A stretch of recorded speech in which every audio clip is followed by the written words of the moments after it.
And today we're gathering in particular to reflect and to feel our connection with those who are suffering violence, injustice, oppression, brutality, and inhumanity on a scale that seems staggering to all of us, and with a cruelty and a hard-heartedness and a foolishness, a deep foolishness, as all violence inevitably makes us feel. And we've come together to remind ourselves of the goodness of human nature, and that even in suffering, and we're thinking of the suffering of the people of Ukraine, constantly bombarded, an innocent country invaded brutally by cynical and dishonest and cruel forces. But we think also of the suffering of those in Gaza, or the suffering of oppressed minorities in Asia. Wherever, when we read and hear about these instances of human cruelty and brutality, it is easy for us to become immunized against it. We become numb, and especially when there are so many cases and the media puts it before us in such a striking and painful way visually. So it's easy for us to withdraw, I think, and to close our hearts. But the hope for the salvation of the world, the hope for the healing of human brutality, is that we rediscover the goodness of our human nature. And that may be more difficult when you're talking about thousands, hundreds of thousands, and millions of people, rather than just a little community of 200. Nevertheless, the principle is the same. We have to build community, human size, human scale community, recover the human scale, so that we can realize that no death, no wounded child is just a statistic. 2 days ago, I was called to the home of a neighbor whose 93-year-old father had just died. And as I went into the house, the family were there, all the children, and he was laid out beautifully, peacefully in his room with a candle burning. And we sat there and we prayed. And I thought, what a wonderful celebration of life, and what a peaceful and beautiful death. And that is what human beings are created for, to live well and to die peacefully. And where there is accidents, where there are tragedies outside of human control, then we come together intuitively, instinctively, to bring relief and consolation. So we need to build community in order to keep the human scale of global politics and international affairs in mind. Otherwise, we just become statistics. So I want to thank you all for coming together, and to thank each of the people who will be leading us in reflections on this mystery of human experience, which is that we can experience solidarity, unity in the midst of suffering, and even in the midst of injustice. And it is that very unity, more than politics, more than military might, more than any of the other elements that we associate with these kind of tragic situations. But it is this unity, above all, that is the cure for violence. It is when we feel and experience our oneness in suffering, that oneness becomes peace. And that peace is the only force, the only energy that can create peace. Today in the Christian calendar is the last Sunday of the liturgical year. It's the feast of Christ the King. And Christians around the world have been reflecting on what that kingship of Christ means. It doesn't mean military power. It doesn't mean political might. What it means is the capacity to serve. The gospel of today is about feeding the hungry, giving a drink to the thirsty, clothing the naked, visiting the sick, visiting those in prison. That is the power, the real power of humanity. In response to the suffering of others, to allow our hearts to open and to be awakened to our own true nature.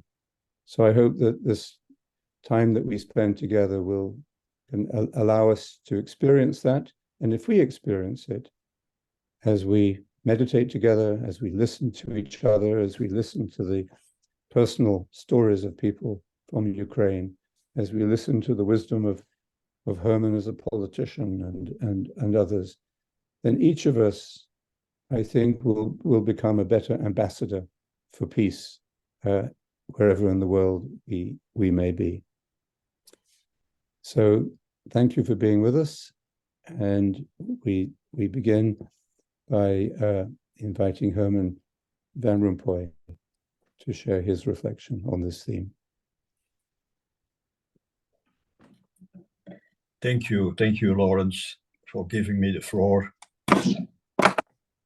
So, seeing what is happening in Ukraine and now in Gaza, a sense of despair overwhelms me. I try my best not to give in to it, but the inhumanity is so daunting that it makes me despair at times. It is another thing, of course, should I have to fear for my own life or the lives of people I know. After all, dead people in a country at war sometimes have feelings of despair, and this is absolutely normal. Many of us thought that atrocities are out of date, and certainly in the so-called civilized West. We were mistaken. And that only adds to our doubts. We should have known that human nature essentially does not change, and that we are always tossed back and forth between good and evil. Most people, as just Laurence said, most people are good. But when fear, anxiety is pumped into them, the good can become bad. So how should we nevertheless remain hopeful of a better life? And the approaching Advent is a good time to think about this. After all, Christmas is the feast of hope, is the feast of peace. Hope gives life, is often said, but what is hope actually? It is the opposite of despair, which leads to death in all its forms. A desperate person does not commit to anything or anyone. It leads to nothing anyway, according to them. According to them, everything is absurd. Hope is something other than the non-committal optimism that is a kind of wish. Everything will work out. We don't know how and when, but we wish each other that evil will disappear on its own and good will fall into our lap. There is nothing wrong with that, but it doesn't mean much. At New Year, we exchange wishes. At Christmas, we exchange hope.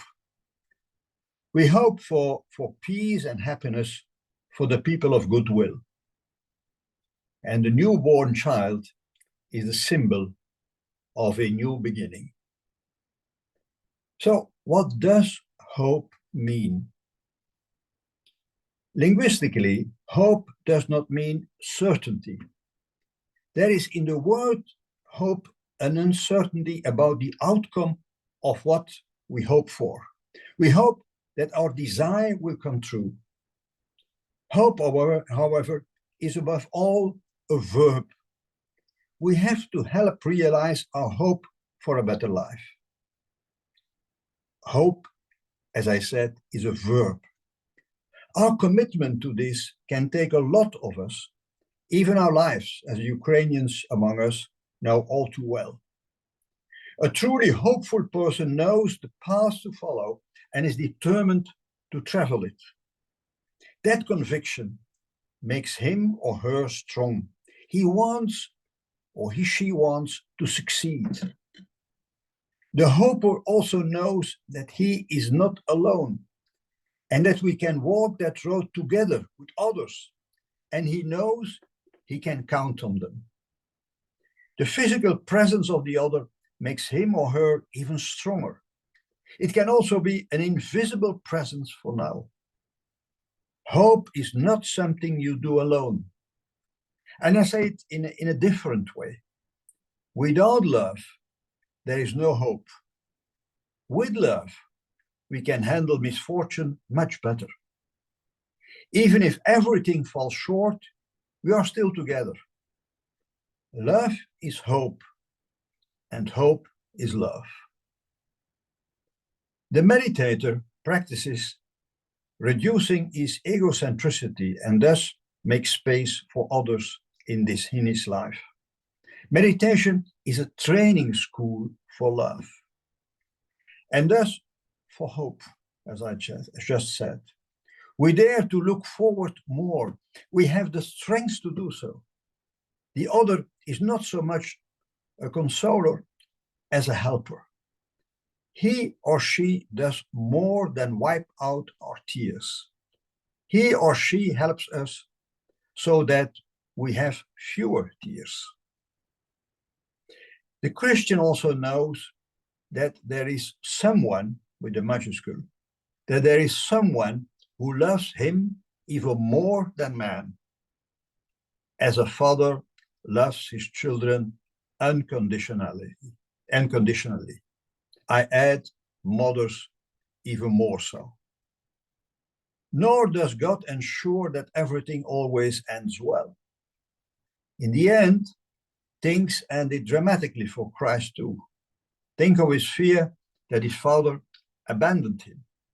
In any case, he gives us the strength to persevere in our meaningful endeavors, just as people give us strength. We trust that we are not alone. Hope is the highest trust, says John Maine. It is an intuitive trust that there is more to us than just a material reality.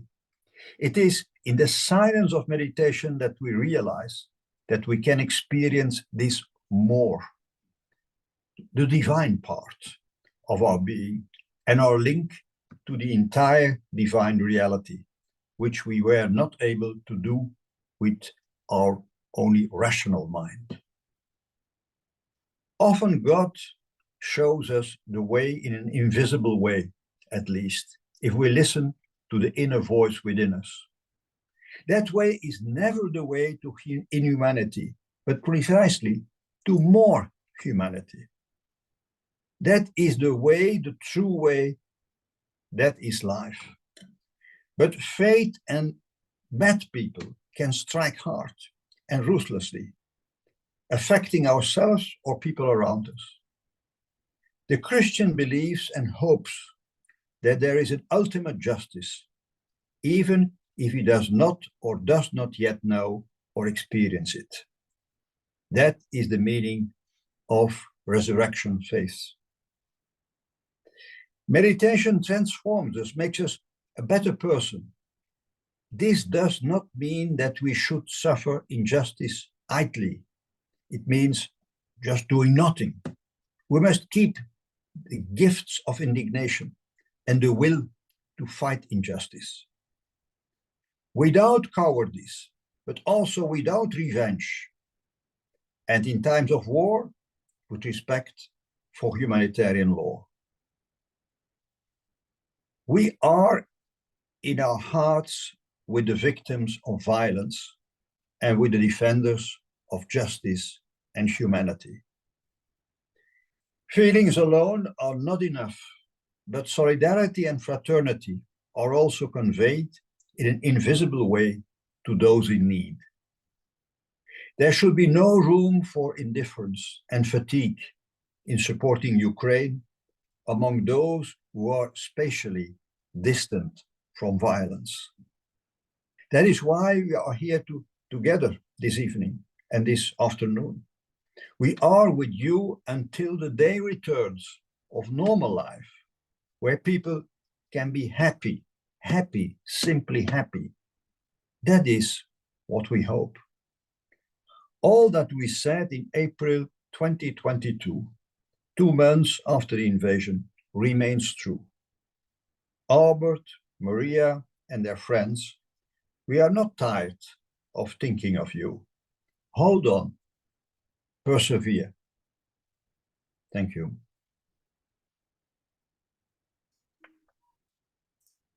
Thank you, Herman, for your sharing, your wisdom, and speaking about hope, not in a naive way, and how making this connection with community, with meditation, I think it was very inspiring.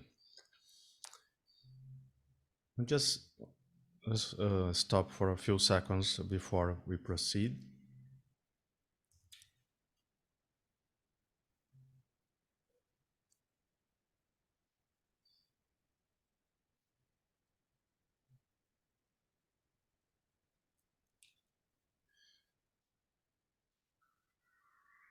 Now we are going to invite John Paul Rathbone. John Paul is a defense and security correspondent of the Financial Times, and he's also a meditator and member of WCCM. So JP will proceed with his reflection. Also, I guess how people can keep this hope even in these times of war, for your experience and of what you see, what your work allow you to witness. Welcome, JP. Thank you, Leo. Thank you, Lawrence. Thank you, Herman. Welcome, everyone. Hello, Maria. Hello, Albert. Particularly, hello, Father Anastasy. So I'm a journalist, and I've been to Ukraine 3 or 4 times since the full-scale Russian invasion. And I thought it'd be useful just to communicate some scenes that I've seen there and to give you perhaps a feeling for what it's like to be a visitor in Ukraine. And I was thinking about how to frame it. And I was reading a book about the First World War, which is very apposite because of all the trenches and the trench warfare. And it's a famous historical work by a historian called Margaret Macmillan. And one of the closing words are, there are always choices. There are always choices. Leaders make choices. Individuals make choices. And it's choices about how you lead a day, what you do in a day. I mean, Putin made a choice to invade Ukraine, and Ukrainians have made a courageous choice to resist. I'll give you one example. It was about this time last year, I was in Kyiv, and the air defense system wasn't as well established as it is now. And there was a warning, and people started heading back to shelters or hotels. And as the streets emptied, I passed this plaza in the middle of Kyiv, and there was a couple playing on their instruments, and they were playing Strangers in the Night. There was a violinist and 2 violinists. And I just thought this was a fantastic kind of FU to Putin, this couple playing Strangers in the Night and not going into a shelter. And I thought that was a choice. It wasn't a stupid choice. It was a kind of courageous one. here's another choice, much less melodramatic. A fellow called Yuri Vitranyuk. He's 34 years old and he's a parking attendant. I became interested in parking attendants in Kyiv because it was straight after the first invasion, and I noticed that there were parking attendants who were moving the cars away from all the cars that had been left behind at the Kyiv train station. And I caught up with Yuri a year later, and he was still working as a parking attendant for the municipal authority in Kyiv. And I just thought, amidst so much other horror, to be a parking attendant, to be dishing out small fines, to be attending to municipal duties in the middle of the biggest conflict that Europe has seen since the Second World War, was a minor triumph. And we were discussing about whether veterans get parking tickets or not. He said, well, we officially yes, but we have discretion, so not always. When I was last in Ukraine in September, the Pechersk International School had restarted. I also went to a rave, and people had chosen to have a good time and to dance. Walking around in Kyiv and Odessa and Lviv. I mean, these are places far from the front line. So I just want to give you a sense that Ukraine is so huge, a reminder the front line can be a long way away. And God bless air defense systems that have been sent by Kyiv's Western allies for providing this sense, however fragile, of aerial security. And the streets were very vibrant, and a lot of people about, and restaurants were opening. I went to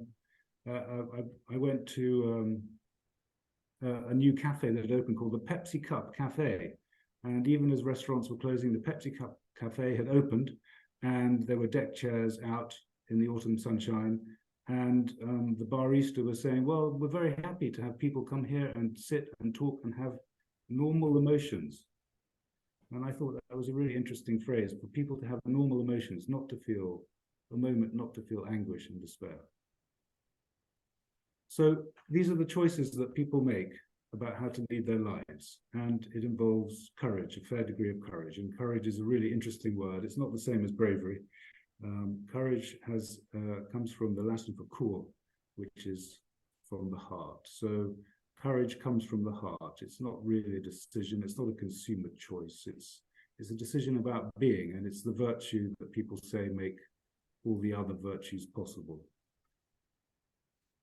And it also determines our choices and the choices that people make in Ukraine and anywhere else. And it's important to remember that these choices aren't always rational. They're often on the basis of emotion. They're not often made calmly. Often they're in the middle of a crisis, in the middle of the night, or after a bad night's sleep, or a long plane flight, or after a bombing raid, or a missile attack. If you read any memoir, I'm sure this is familiar with Herman, the choices that people make are often rushed.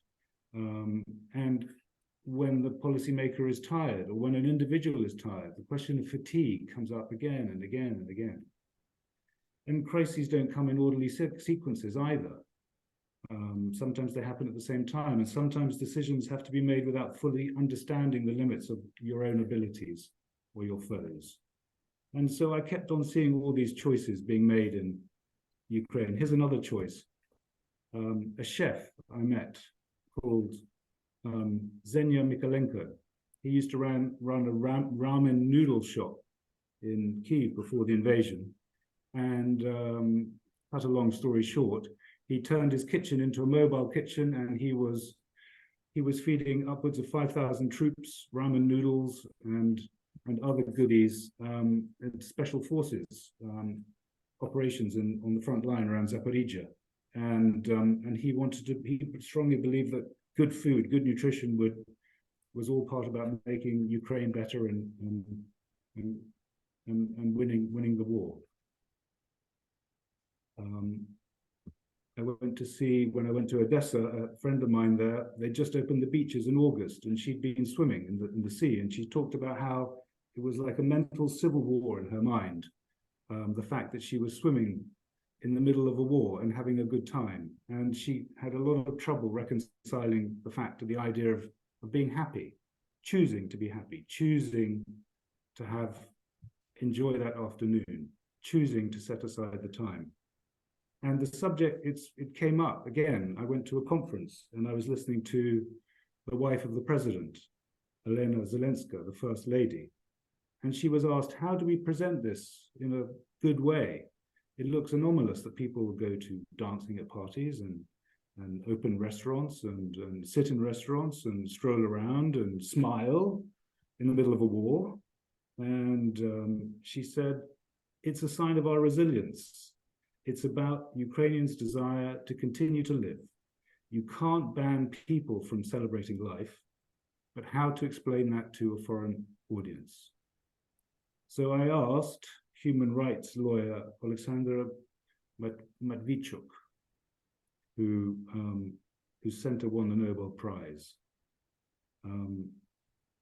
And she saw in Ukrainians' pursuit of small pleasures a form of resistance, a part of the country's fight for freedom in all its senses, for the freedom to be an independent state, not a Russian colony, for the freedom to love who you want to love, to say what you want to say, and to do where you go and what you die for.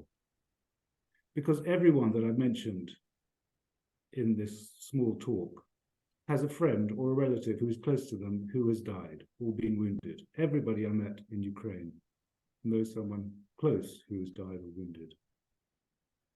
And I think perhaps this idea of choice, of choosing to resist, of choosing to meditate, was really well put by Masih Naiem, who's quite a famous former army officer. Before that, he ran a big legal practice in Kyiv. And he's a former army officer because he lost his right eye while fighting the Russian invaders this summer. And he said, the Russians want Ukraine to suffer. So if you are laughing, that is great. We need to learn to be happy even during war. Thank you, JP. I can see that some connections with Herman said,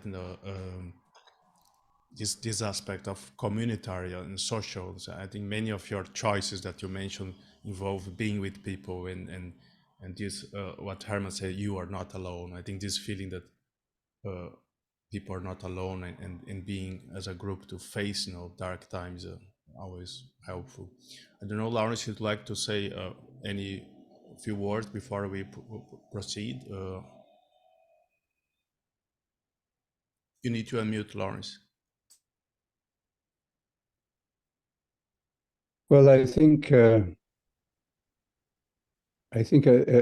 I listen to Herman and JP, I can see how words spoken from the heart with courage can give us hope and give us insight, and they can help us to avoid the tendency to despair, to cynicism, to negativity, and to affirm the gift of life. And the examples that JP has given of choices, the choices to serve with the noodles, the choice to have a good day on the beach. I think, when we look at stories of of England during the Second World War, during the Blitz, we see the same examples of something deep within the character of the people that refuses to be pushed into despair, to be broken by an oppressor. And I think that JP also mentioned briefly the choice to meditate. And I remember very soon after the war started, I was speaking with Maria and Albert, and they said to me, now is the time for us to meditate and to speak about meditation. And so I think we as meditators understand in our own lives how the choice to meditate when we're feeling low, when we're feeling down, when we're maybe tending to depression or losing hope, the choice to meditate can transform our minds and restore our sense of clarity and light, and that is the biggest weapon that any human being can discover. So maybe we could just take a couple of moments of silence to meditate and to be open to the power of words as well as the power of silence.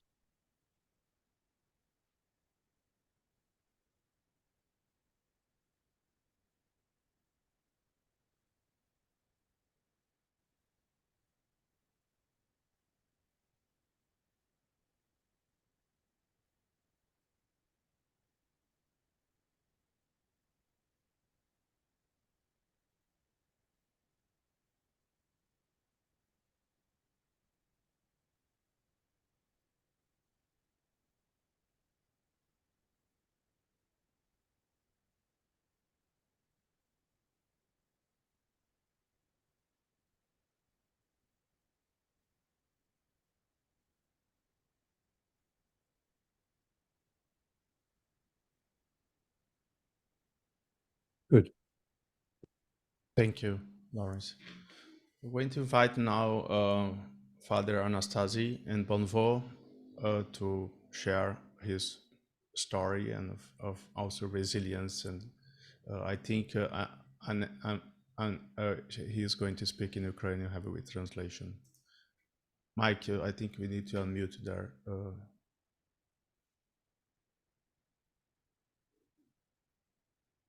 Добрый день, и для меня большая радость и честь сегодня общаться здесь с вами. Good afternoon.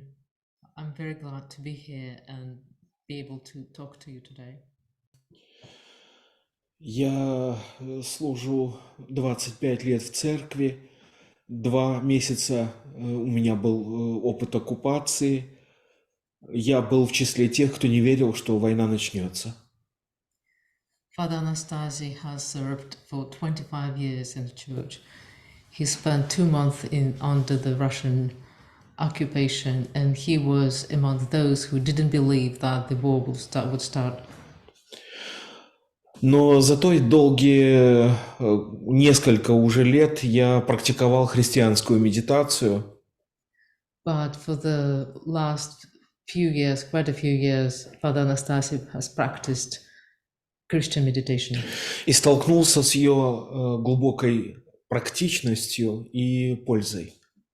He learned how practical and useful Christian meditation is. Я постараюсь сейчас уточнить эту тезу. He will try to explore more about it. Когда мы начинаем медитировать, у нас возникает множество страхов. When we start to meditate, we face many fears. Мы много начинаем думать о плодах медитации. We think about would it be fruitful? О том, достаточно ли времени мы ей уделяем. What time should we dedicate to meditation? О том, полезно это или нет. Will it be useful or not? И время войны, время испытаний, время оккупации And the war itself, the time for occupation, he spent in occupation, для меня послужило своеобразным ответом на этот вопрос. gave him the answers for his questions. Потому что в медитации мы сталкиваемся с таким опытом, когда наша рациональная часть находится в тишине. In meditation, we find ourselves to be parted from our rational mind. Мы привыкаем к бедности нашего молитвенного слова. We get used to the poverty of our prayer. Мы учим себя тому, что в наше время молитвы не должно заполняться нашими человеческими идеями. We learn that the prayer time is not a time to fill with our human thoughts and concerns. Мы учимся открытости к Богу и ждем, что Господь придет. We learn how to be open to God and wait for Him. Но в спокойное время очень трудно наблюдать или представлять, But when it's peaceful and when everything is fine, it's very hard to imagine как это работает на практике. how it's practically possible. И когда настал трудный момент войны, And when the war started, когда я попал в очень трудные обстоятельства, when Father Anastasy found himself in very, very challenging and very hard, difficult situation, потому что я не смог покинуть оккупированный город, because he couldn't escape the occupied city, потому что я не смог планировать свое время сейчас и планировать будущее время. he couldn't plan ahead what to do, Потому что оказался в ситуации, когда исполнять свои обычные церковные обязанности крайне сложно. It was time when it was not possible to do his clergy work. Я почувствовал, что страх – это большая сила. He felt that fear can be a source for a big power, которая легко ломает все мои представления. which easily can break all his imagination and planning. И это усиливается, этот эффект усиливается тем, когда ты наблюдаешь за страданиями окружающих.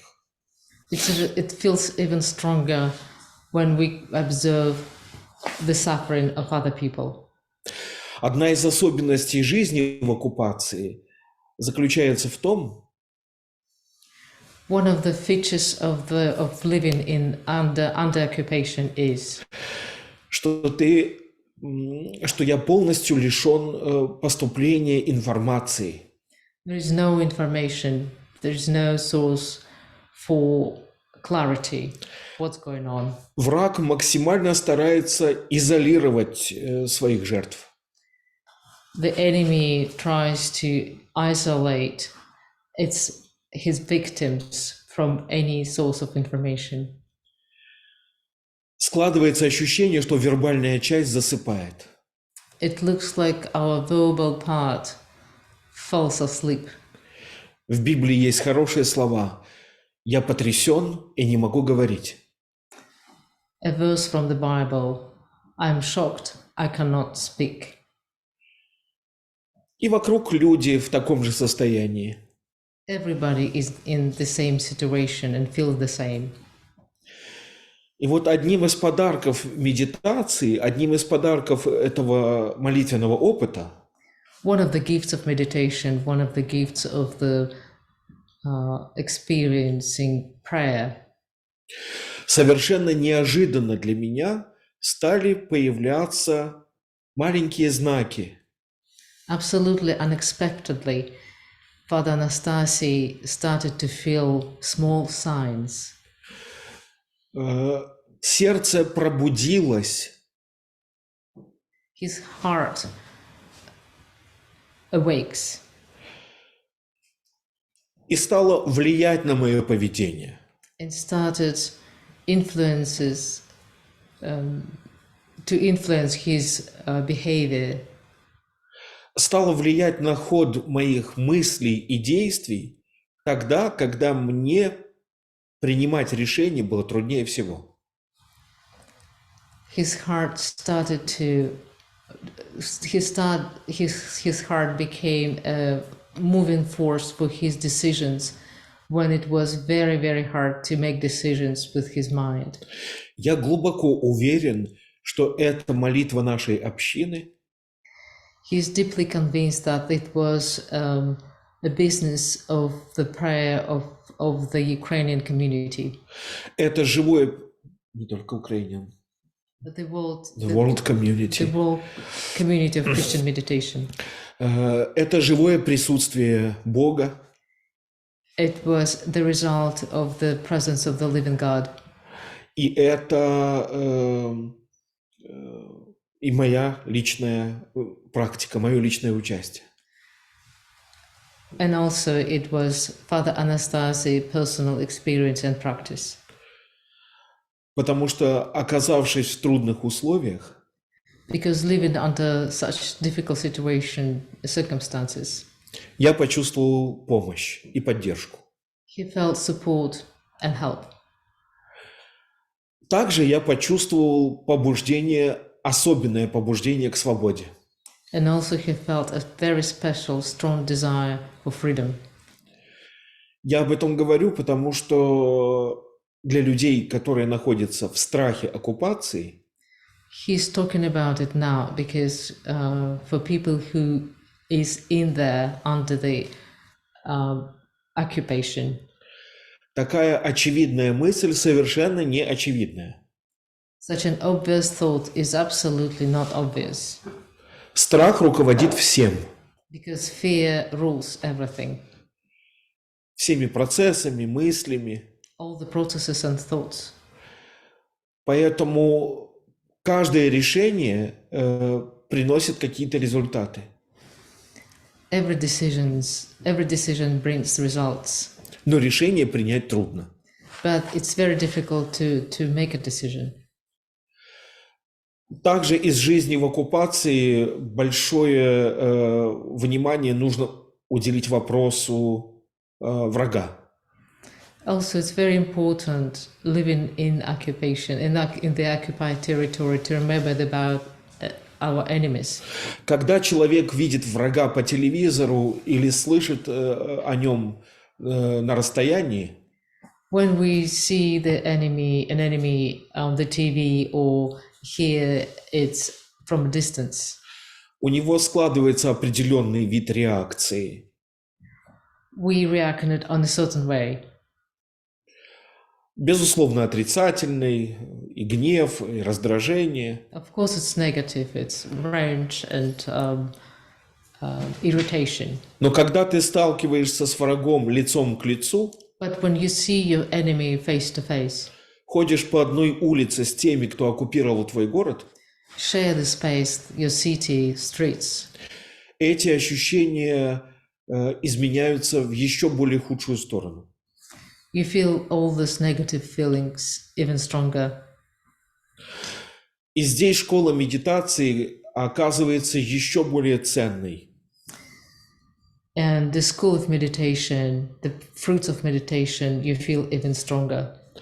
Не для того, чтобы успокоиться и перенести это трудное время, Not only to cope with these challenges, а для того, чтобы на уровне духа и сердца but to do it for your spirit and heart on this level, on the level of spirit and heart. увидеть бессмысленность агрессивного отношения к врагу. To see how useless it is to hate your enemy.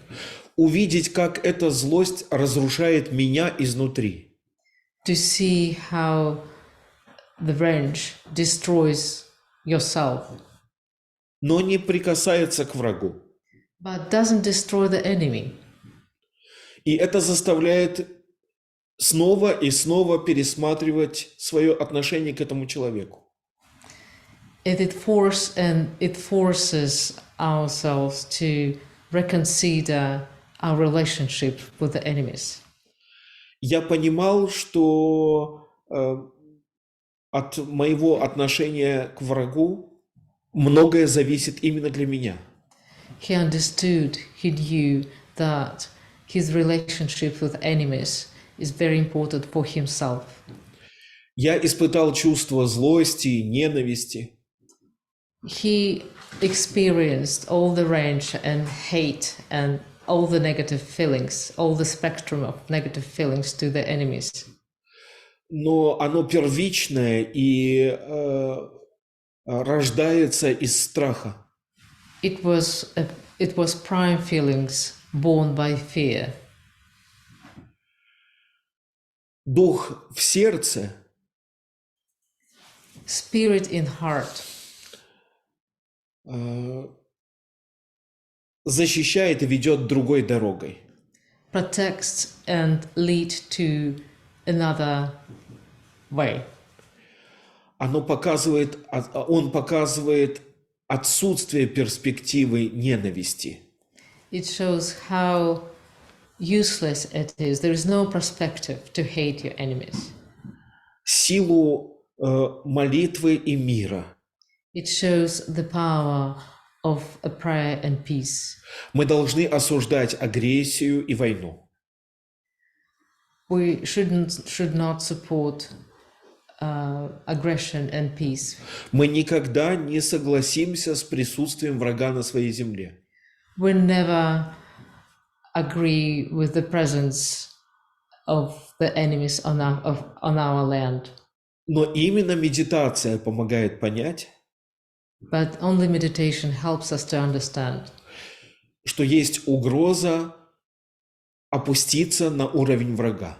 there is a danger to lower ourselves to the level of our enemies, Играть в его игру и стать таким, как он.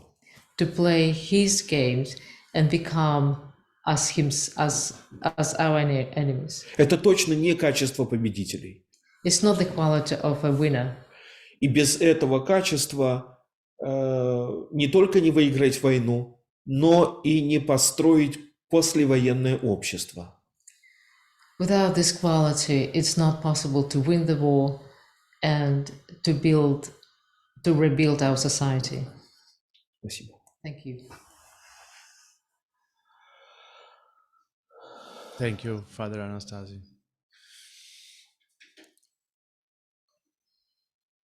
Okay, now we are going to listen to Maria and Albert from Lviv. I don't know, Lawrence, maybe we can do the meditation now and then we can have more talk from Maria and Albert after, just to have a break. Okay, Maria and Albert, they are going to lead us now into a meditation session.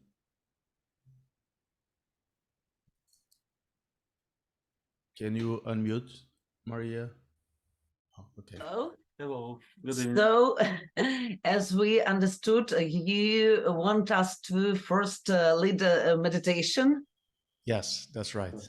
Okay. And then yeah, we invert the sequence. Yeah. Okay. So please let us have this introduction to meditation. No. 1 minute. One moment, please, because we prepared firstly speech, but it could be different. Okay. It's like this. Okay. And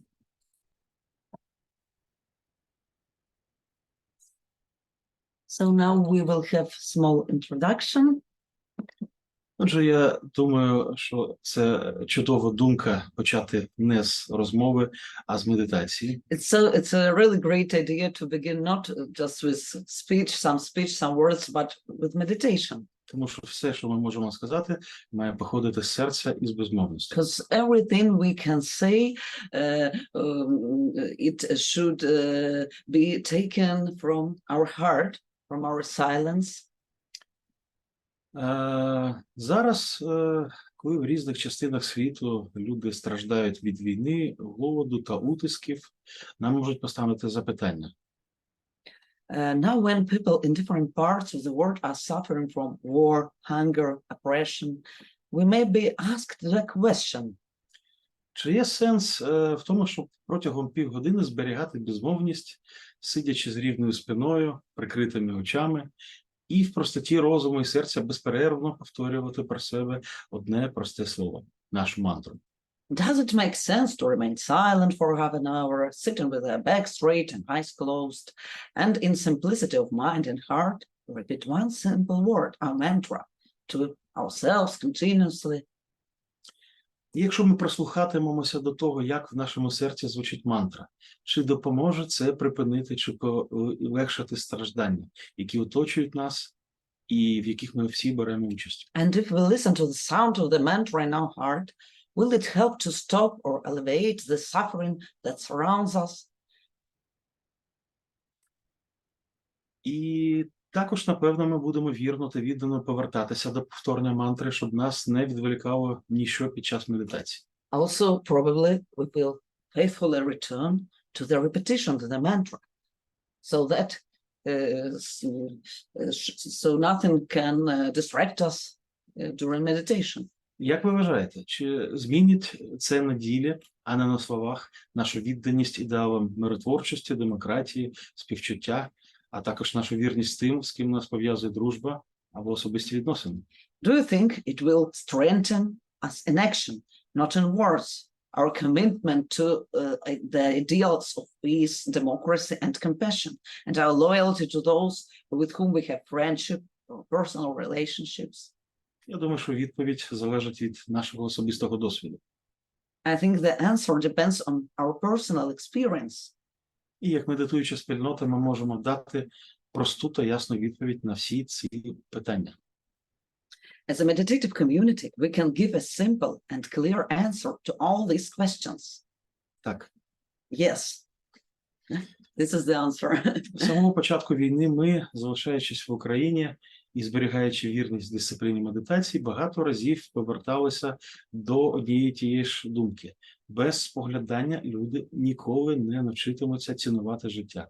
Ані своє, ані оточуюче. From the very beginning of the war, we staying in Ukraine and maintaining fidelity to the discipline of meditation, return to the same thought many times. Without contemplation, people will never learn to appreciate life, neither their own or nor those around them. В результаті війна знов і знов. And as a result, war is happening again and again. Справжня цінність життя проявляється тоді, коли ми зупиняємось, залишаємось тут та зараз, повністю присутні у миті зараз, хоча б якою вона не була, випиваючи її чашу до дна. The true value of life is revealed when we stop, stay fully present in this present moment, whatever it may be, drinking its cup to the bottom. І ми не обираємо, в який час або в якому історичному моменті відбувається наша медитація. We do not choose at what time, at what historical moment our meditation takes place. Ми повторюємо нашу мантру і в радості, і в біді. We repeat our mantra continuously in prosperity and adversity. Перед тим, як разом зараз вирушити в безмовну подорож медитації, ми з Марією запрошуємо вас усіх до усвідомлення того, що саме тут і зараз з нами буде відбуватися найкраще і найважливіше в житті. Before embarking together on the silent journey of meditation, we invite you all to realize that right here and now, the best and the most important things are happening. Приготуйтеся до того, що саме ця мить є найважливішою. Get ready for the fact that this moment is the most important. Але причому нічого від неї не чекайте. But don't expect anything from this moment. Уявіть, що за цією миттю немає більше нічого. Just imagine that there is nothing beyond this moment.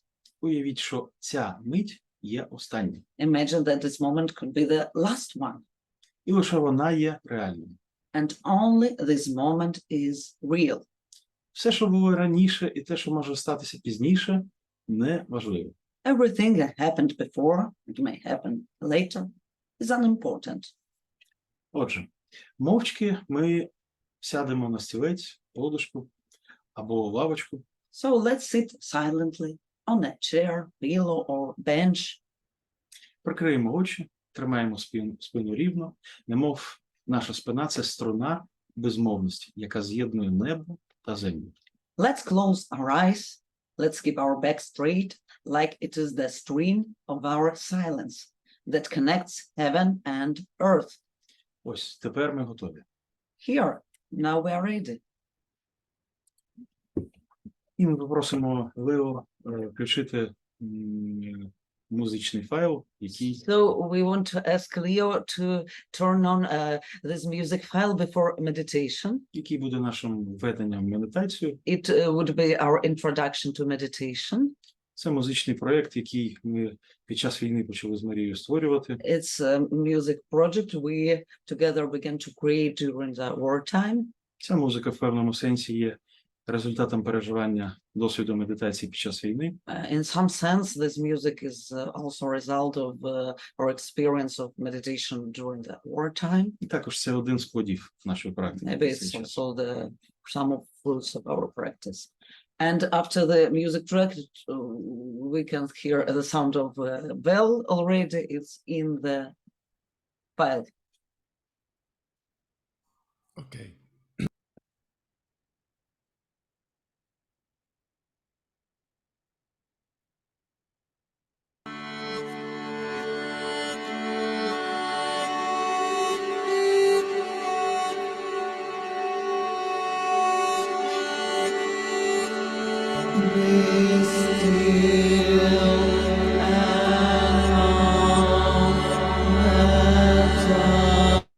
Oh, Sorry, I just had that problem. Just a second.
Будьте спокійними і пізнаєте, що я Бог. Be still and know that I am God. Якщо ми будемо шукати спокій в своєму серці, If we will look for this in our heart, ми пізнаємо себе, пізнаючи себе, пізнаємо Бога. we will know ourselves, and knowing ourselves, we will know God. Це знання не буде абстрактною ідеєю, And this knowledge would not be an abstract idea, це буде досвід нашого життя. it would be an experience of our life. I'm not sure that anybody hearing this.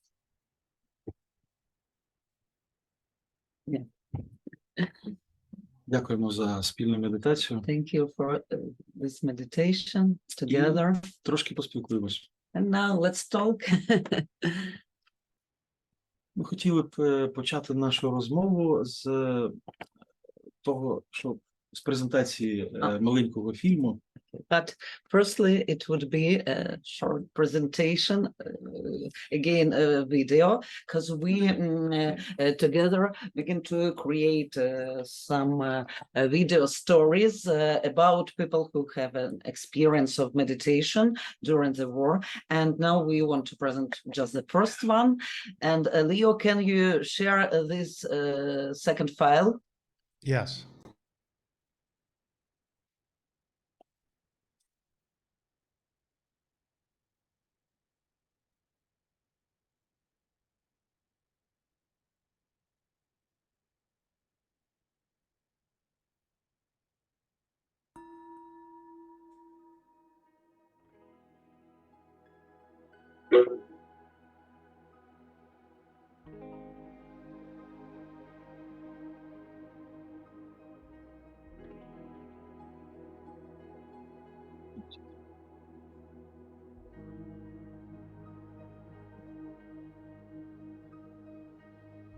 Війна стала справжнім випробуванням. Бо зазвичай ми Can you turn on готуємося до subtitles? будь-чого, що відбувається в нашому житті. Leo, sorry, can you turn on subtitles?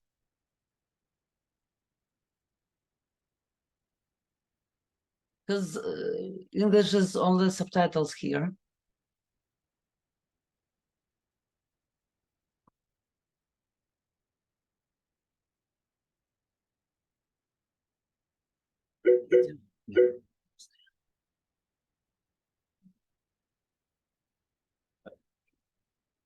Может быть, Лео нас не слышит сейчас?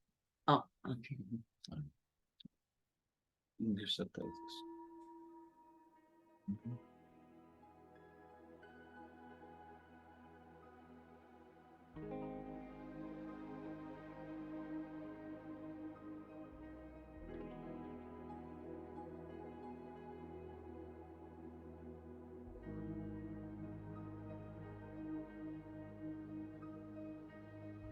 Війна стала справжнім випробуванням. Бо зазвичай ми готуємося до будь-чого, що відбувається в нашому житті. Недарма в текстах Нового Завіту Господь неодноразово казав про те, що справжні речі з нами відбуватимуться в такий спосіб, що ми не будемо готові до цього. Війна стала саме такою подією. Ми потрапили в таку ситуацію, яка медитацію для нас робить справжньою. Тоді наші вуста, навіть якби промовляли якісь слова, ці слова нічого не означали, бо ми були в особливому стані.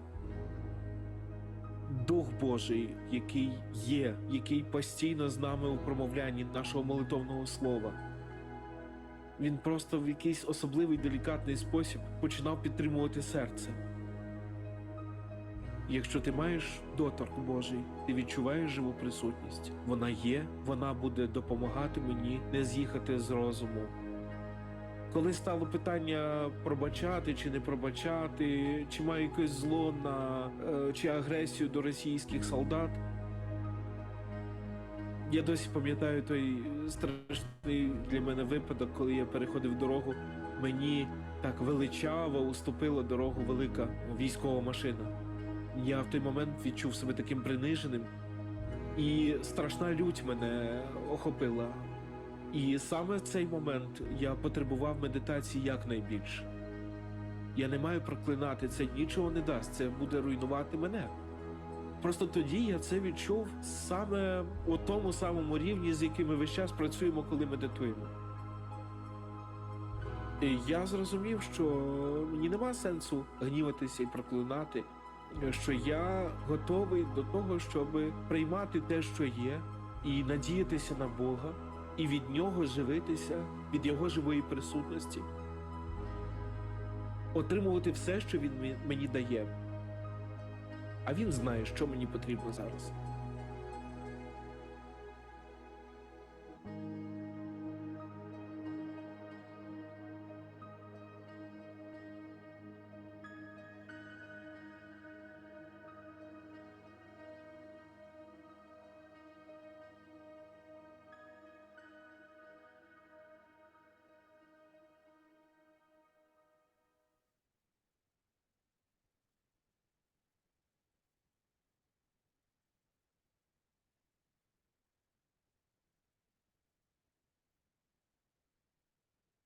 So thank you, and we hope to create more stories like this. We're working on them together. So when some of them would be ready, we can share them with the community.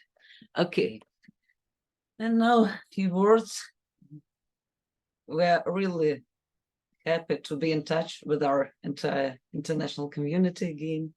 Each of our online meetings really is a participation in a living network of silence that is constantly expanding, and at the same time, a network of communication that changes each of us and all of us together.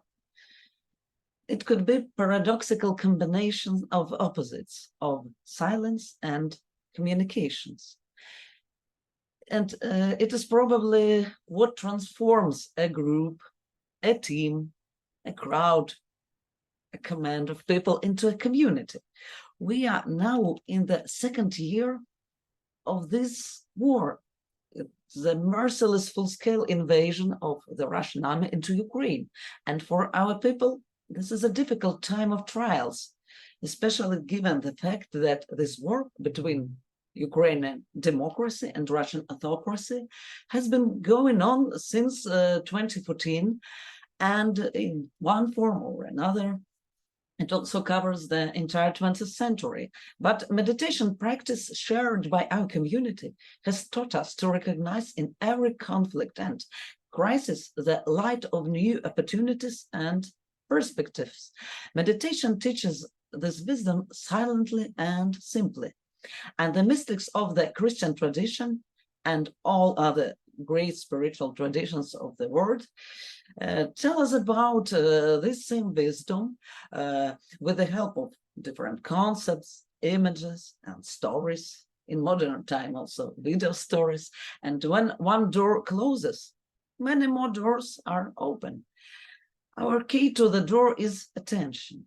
The more continuous, pure, and deep our attention is, the faster we can move from the closed door of the past to the door that opens the way to the future. This path is the series of our changes, and it always begins in the eternal moment of now. Today, representing the next generation of war, we know how valuable it is to have friends all over the world with whom we can simply be, to be present together and open thousands of new doors, changing ourselves and leaving closed doors in the past. Ви знаєте, нещодавно, одного осіннього ранку, коли ми готувалися до цієї зустрічі, ми сиділи в нашому садочку за будинком і думали про те, як розпочати нашу чергову розповідь про війну та медитацію. Recently, one autumn morning, as we prepared for this meeting, we sat in our garden behind the house and thought about how to begin our next story about war and meditation. Розказуючи далі, я хотів би поділитися одною цікавою фотографією, яка буде ілюстрацією. And to add something to our next story, we want to share one photo, which could be an illustration. Це досить гарне фото. It's a rather beautiful photo. Can you see it well? Yes. Okay. So, and І коли ми сиділи в цьому садочку, перед нами на столі лежало пожовкле листя старої вишні, одна з пізніх квіток нашого саду космея, яка була зірвана поривом нічного вітру.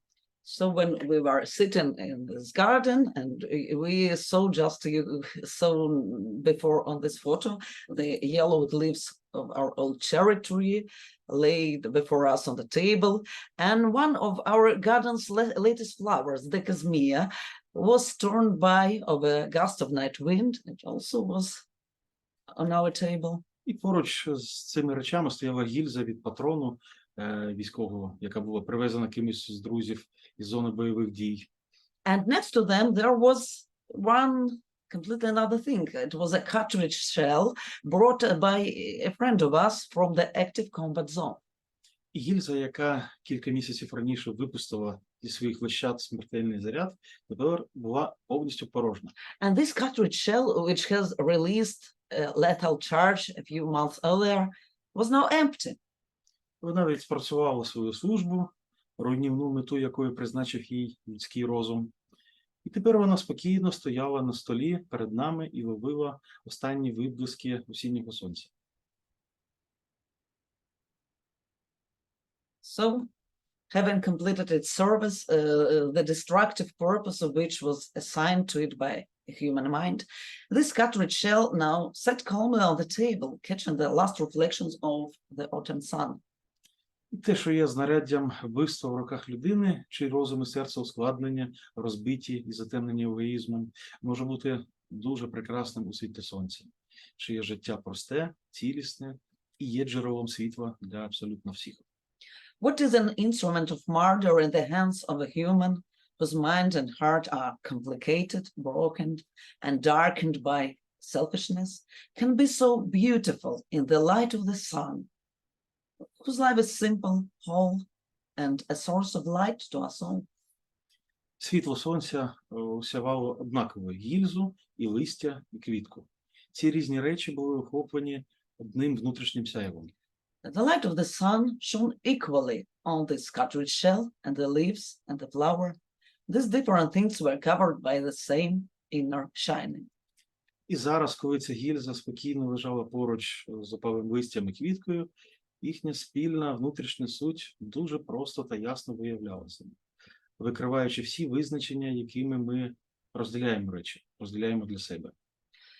Now, as this shell casing resting peacefully next to the fallen leaves and the flower, their shared inner essence revealed itself simply and clearly, exposing all the definitions by which we divide things, but divide just for ourselves. І те, що листя, квітка та гільза грали роль своєрізних знаків тління, не заважало їм залишатися тим, чим усе є в своїй глибині, провідниками простої краси буття. The fact that the leaves, flower, and this shell casing played a role of peculiar signs of decay did not prevent them from remaining what everything in its depth guides of the simple beauty of being. Навіть коли ця краса зневічена історією речей, які її носять собі, вона залишається останнім і єдиним справжнім змістом цих речей. Even when this beauty is mutilated by the history of the things that bear it, it remains the last and only true meaning of those things. І я думаю, що іноді варто побачити речі настільки спустошеними, щоб нарешті помітити, що їх насправді наповнює. Maybe sometimes it's worth seeing things so empty that you finally notice what actually fills them. І варто в певний час всім нам залишити все позаду. У спустошенні війни, у медитації або на Христі, для того, щоб побачити світло, яке не гасне навіть у темряві.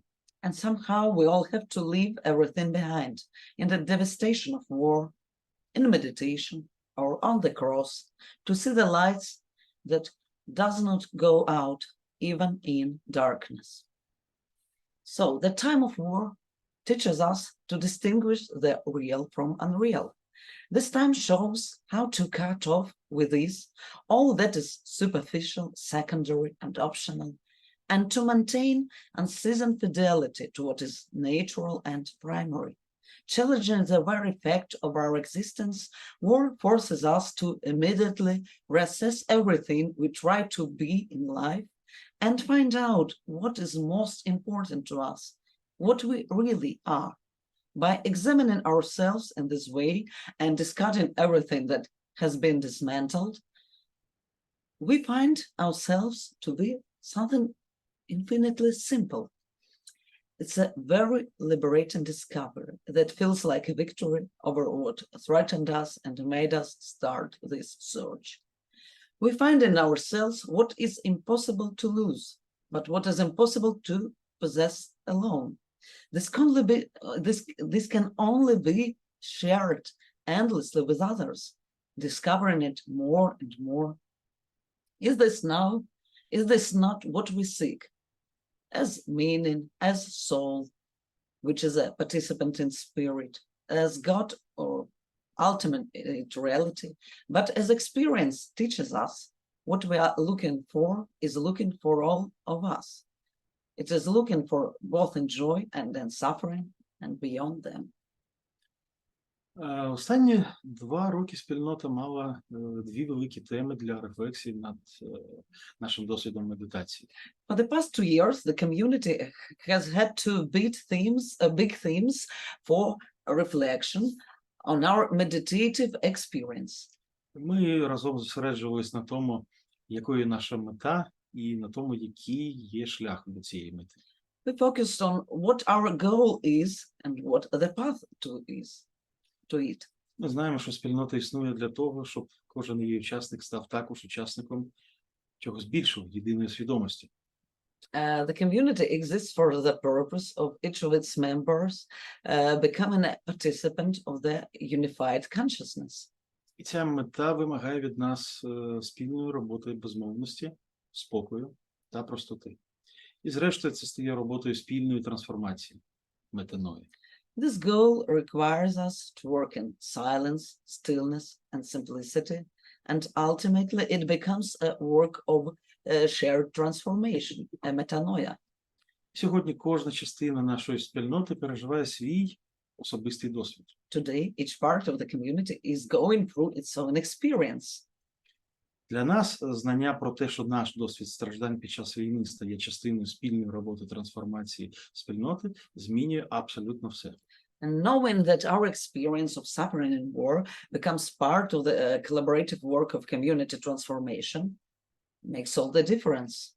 І коли ми медитуємо у цій мережі безмовності спільноти, це знання стає плоттю. And when we meditate in the network of community silence, that knowledge becomes flesh.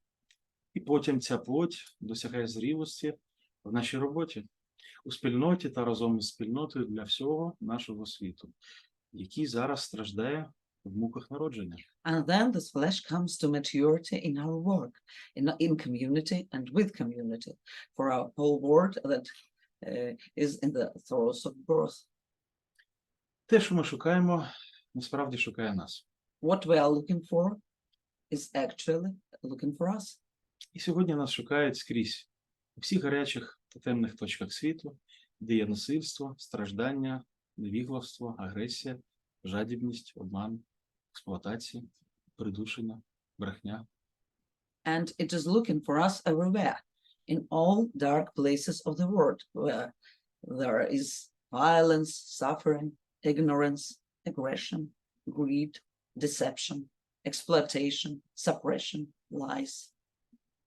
Тому нам потрібна жива спільнота, всередині якої наші особисті крихкість та непостійність стали частиною мережі безмовності та спілкування. And so we need a living community within which our personal fragility and impermanence become part of a network of silence and communication. Наша медитація творить спільноту, і ми стаємо тим, що є реальним. Our meditation creates community, and we become what is real. Напевно, простір цієї спільноти є місцем, де нас може знайти те, що нас шукає. Те, що ми завжди шукали самі, і що не можемо знайти через наше его, яке відокремлене від цілісності та повноти життя. The space of community is where we can be found by that which seeks us, that which we have always sought by ourselves, and which our ego, separated from wholeness, cannot find. Дякуємо за можливість поділитися цим досвідом. Thank you for this possibility to share. Thank you, Maria. Thank you, Albert. Thank you also, Father Anastasya. I think I can see the comments on the chat, and you're very inspirational, I'm sure, for all of us around the world in this meeting. We are going to the end. We have more 15 minutes. Lawrence, maybe you can, if you want to give any comment, and then we can open if anyone would like to ask something for Maria and Albert or Father Anastasy. Unfortunately, Herman and John Paul, they couldn't stay, but we have a kind of open conversation time in this last bit. Maybe I can conclude, but maybe we could invite people to share briefly. I was very moved, well, by every contribution, but I think especially as it came from such actual experience of what we are all here for, from Father Anastasy and from Albert and Maria, I thought their words really glowed with wisdom and brought real insight and strength, coming out of their own strength. But maybe we could just invite other people for a few minutes to share briefly what they felt, and then I'll be happy to conclude then. Terry's going to say.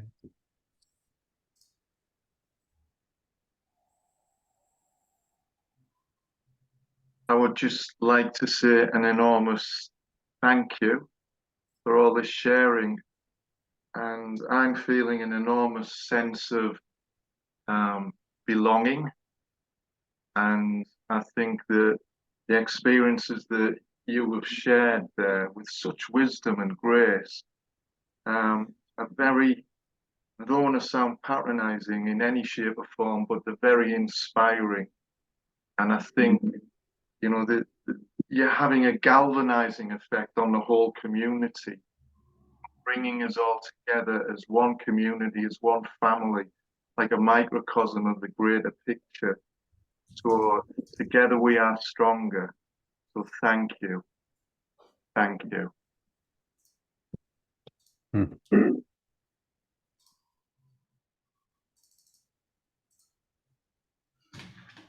If anyone would like to share, you can click on the icon raise hand on the reactions or on the bottom of the screen. Louise.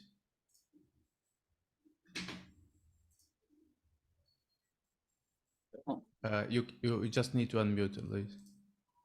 Okay. This has been extraordinary. I'm just reading the compilation of all of the people who wrote about John Mayne after a recent retreat that I had here in Winnipeg.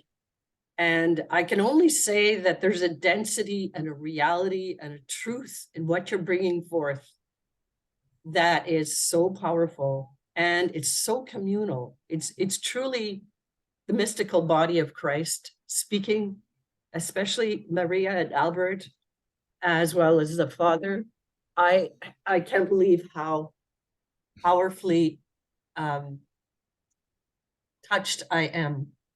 My three-legged cat says hello and thank you for being whole in the midst of what breaks people apart. Thank you. Thank you. Cora, just need to unmute.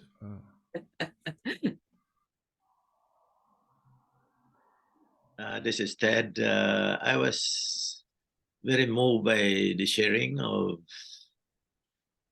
the couple and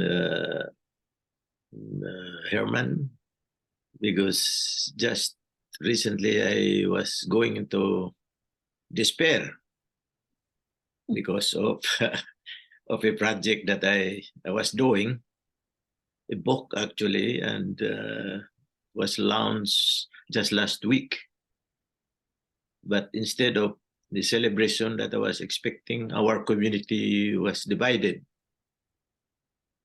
because as I was co-editor and there were some mistakes in the book that came out. Several authors complained loudly in social media. So I was so frustrated by it and in despair. And when I heard you, Thank I you. am inspired to move on. Thank you. Donatella.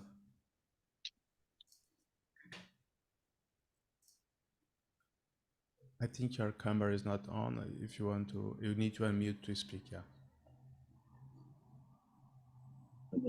Ok, mi sentite? Lower hand. Yes. Io sono in Italia, è stata bellissima questa esperienza, soprattutto per pensare che ci sono tante persone in tutto il mondo, no? E quindi è una cosa molto bella. Quando parlavano Maria ed Albert e parlavano di quell'immagine del bossolo, a me è venuto in mente il presepe che già avevo pensato di fare quest'anno. Volevo fare un presepe di guerra. Allora, trovare i soldatini è quasi impossibile perché non esistono più, i bambini non giocano più con i soldatini come una volta. E allora ho deciso che però cercherò i bossoli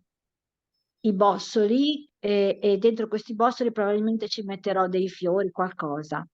E poi metterò Gesù in mezzo. Ecco, mi è venuta questa immagine e volevo condividerla con voi per il prossimo Natale. Grazie. Grazie, Donatella. Carolini, just a second.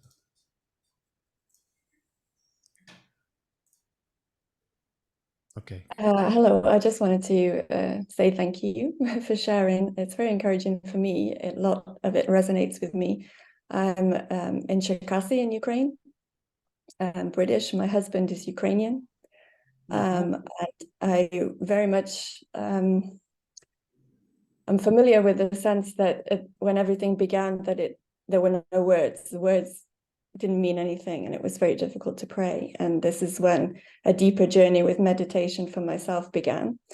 And I've also started helping other people here in Cherkasy learn a bit more about meditation. So at some point it would be great to be more in touch with you too. And we may be in Lviv next week if there's any possibility to meet with you. I'll write to you afterwards. But for me, meditation is not huge in Cherkasy, so it's encouraging to see that there are other people in Ukraine practicing, and it does make a huge difference. And I think for myself, in my experience over the past nearly 2 years now, the sense of the peace that passes all understanding has been very deep. And until you find yourself in such a situation, it's really hard, I think, to explain how that peace is possible. But to be able to experience that peace even in the midst of war has been really special. And meditation and silent prayer and sitting has been a huge part of that. So thank you for sharing. Thank you for this afternoon. It's been really special to join with people around the world who are still praying for Ukraine and encouraging us here in Ukraine. Because it's really great, and if you would be visiting our city, Lviv, we are willing to meet with you and maybe. We have a meditation group in Lviv at Sunday. Oh, Saturday. On Saturday. Yeah. And you can visit it also, or just visit us. We invite you, so we would be really glad to meet you. Thank you. Yeah, that would be good. Okay. Благословляю. Jan, can you just, if people can say where you're speaking from?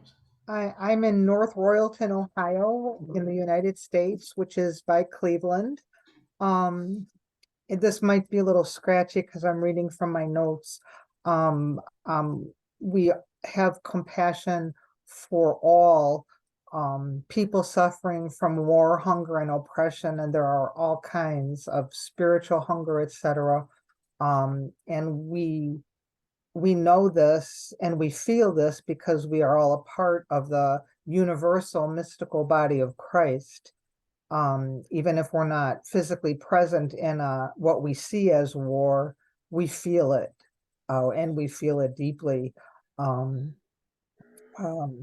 The gift of meditation helps us maintain our inner peace and balance in the war, even within ourselves, the war of good and evil, so that when we can maintain our balance, then hopefully it emanates out, and not even hopefully it will, and it does through our faith and true believing. And this meditation maintains that connection with God as we leave ourselves and ego aside, and receiving direction from God. And God is love.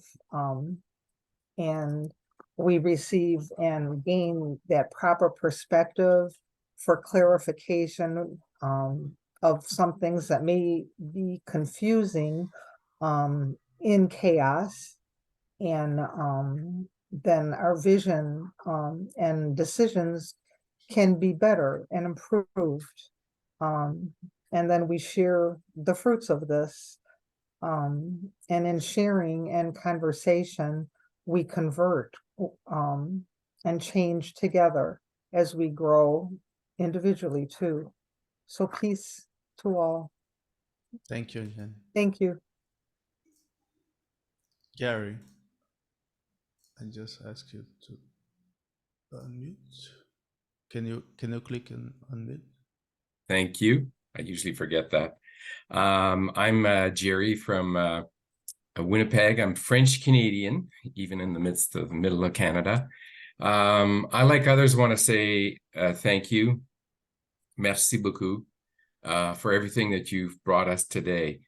And for myself, and probably for many others, it extends beyond just our community of today, and it will continue to be used. I believe, like, the fact that technology that we have now is enabling this today. We can use what you've accomplished today and what you've said for other issues and conflicts. So in my little community here, we have issues with our First Peoples and our First Nations and a lot of reconciliation to do. We also have lots of individuals, Palestinians, some Palestinians, many Jewish individuals in our community, our greater community. And there's discussions like I had yesterday. What do we do? Who wants to do what? How do we get together? So this aspect of shared transformation you mentioned, I think extends through meditation, but to many other ways that we can accomplish shared transformation. So I thank you. And somehow I do think we'll reconnect as part of our journey. So thank you. Brunella, I don't know if you were going to speak in Italian. I can try to translate, or please unmute. Sì, io parlo in italiano. She's Ciao a speaking tutti, Italian. grazie mille a tutti per chi ha organizzato, grazie Marco per la traduzione e Well, grazie thank you, a everyone. queste testimonianze molto forti che ci aiutano a uscire dalla narrazione che tutti vediamo, diciamo, no? Dei telegiornali, insomma, la solita narrazione che non ci permette di entrare nella realtà delle persone che vivono queste tragedie, e quindi sapere che loro riescono a meditare anche in questa situazione e anche a riuscire a vincere quella chiaramente giustificata, diciamo, sensazione di vendetta o di incapacità, no? Verso chi viene ad ucciderti è veramente un grande dono, cioè una grande grazia che sicuramente la meditazione aiuta a sviluppare, no? Cioè entrare in contatto con lo spirito ci fa proprio superare questa dimensione bellica che ci abita tutti e che quando poi la viviamo così in una realtà proprio diretta, concreta, è veramente difficile da superare, no? Quindi ci fa ricordare proprio che lo spirito supera tutto e che quindi anche ci può unire tutti, no? In questa grande forza che è la vera forza. Grazie mille a tutti e buon proseguimento. We have one more, and then I think we need to finish. Sam,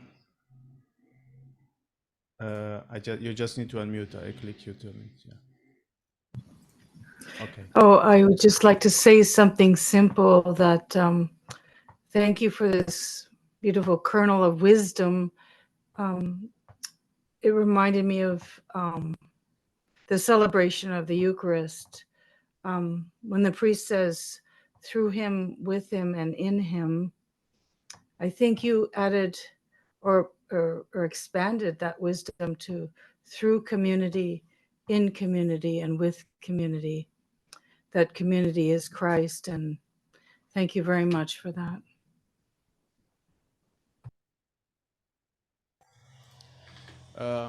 I'd like to invite now, before I ask Laurence you to say a final words, maybe a final blessing or prayer.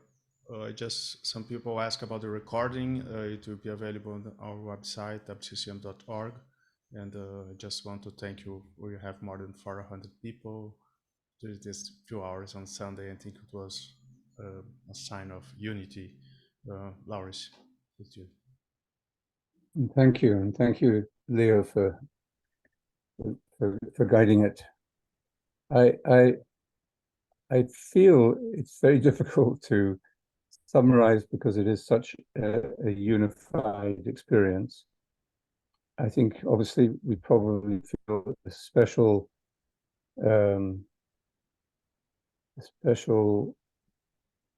resonance with them.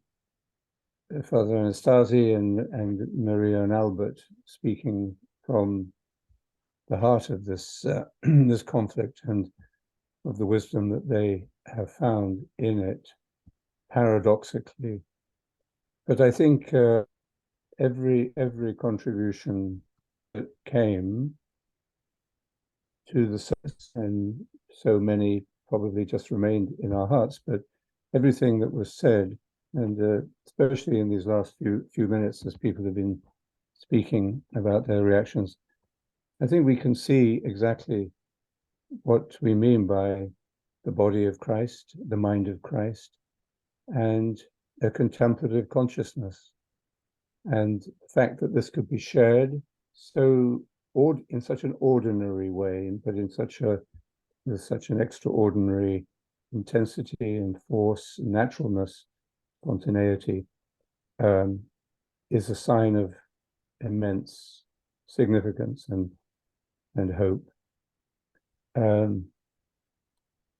think we can see through this particular center of suffering in our community in Ukraine, we can see what the whole of our community is about. And it is also a sign of what the world can discover, because we are not so special. What we are discovering about the capacity to find peace in the midst of war is something that can change the pattern of violence that we are still entrapped in. So I think it's more than thanking anyone in particular. It's thanking all of us and thanking the ground of our being and thanking God in a full sense for this revelation, this real revelation. And I think when Anastasy spoke about the relationship with the enemies and how he lived this transformation from hatred and violence to something different, to a sense of oneness, through the power of prayer of the heart. That teaches each of us in our own circumstances of life. And I think answering that question, what is the point of meditation, which Mary and Albert raised before the meditation, we can see that without contemplation, we cannot appreciate life. And we will fall repeatedly or become stuck in the madness of despair and the cycle of violence. And I think the insight that Maria shared, that their experience of war and the struggle to remain open and hopeful, that experience has become part of the life of a whole community. That is deeply meaningful and hopeful and significant. And I think something we have all felt and can reflect on, that we are one body. And therefore, when one part of the body hurts, we all hurt. When one rejoices, we all rejoice. That is the mystery of the body of Christ. And it's the mystery of humanity as a single person, or as a single consciousness. And I think today we've seen that, felt that, and I'm sure we all are more aware of the transformative power of meditation and the choice that we make every day to meditate, whether we are in a good mood or a bad mood, whether the bombs are falling or they're not. That choice becomes more than a choice. It becomes a great liberty of spirit. So I would like to thank everybody who contributed and participated, because it has been very, very enriching. And as Gary, I think, said from Winnipeg, this is something that we can share in other ways, in other conflicts, in other challenges that people are facing in our community, or those with whom our community comes into touch. I wanted to end with Psalm 46, the one that begins, "God is for us a refuge and strength, a helper close at hand in times of distress.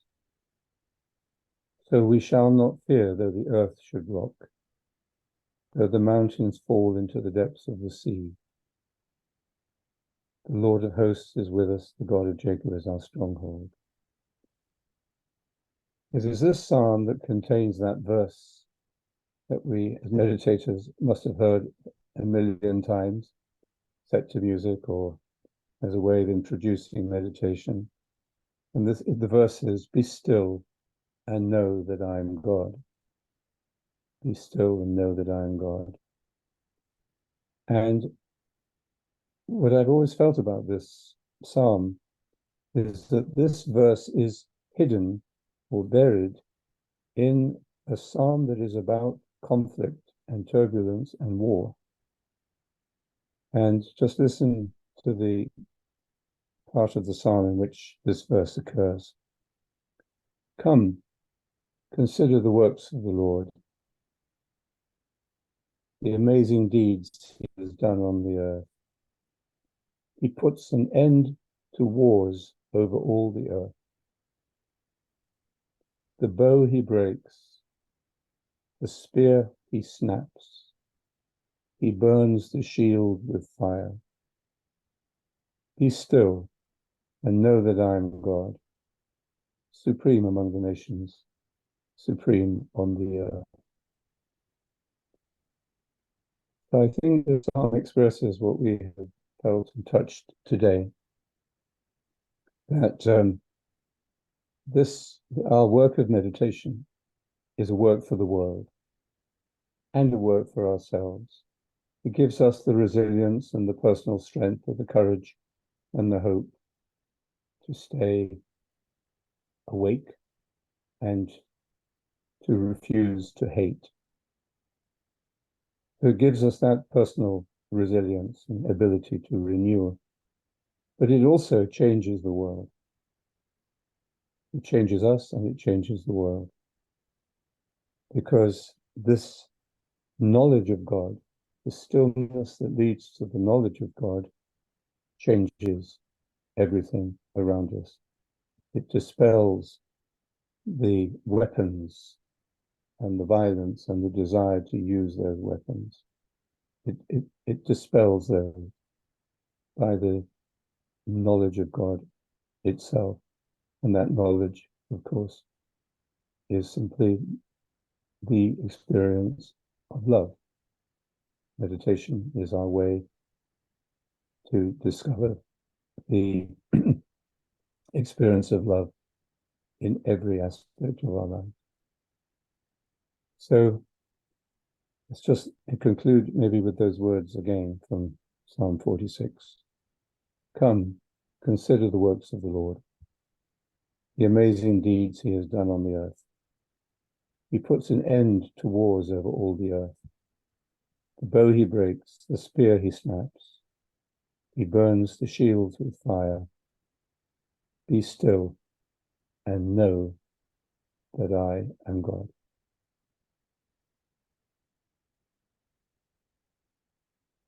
Thank you. Thank you, everyone. Thank you, Lawrence. Thank you, Maria, Albert, Herman, John, JP, the translators, Marco, Helen, everyone involved and everyone that came. It was a beautiful meeting. Thank you. Thank you to the whole unity. Thank you. Wonderful.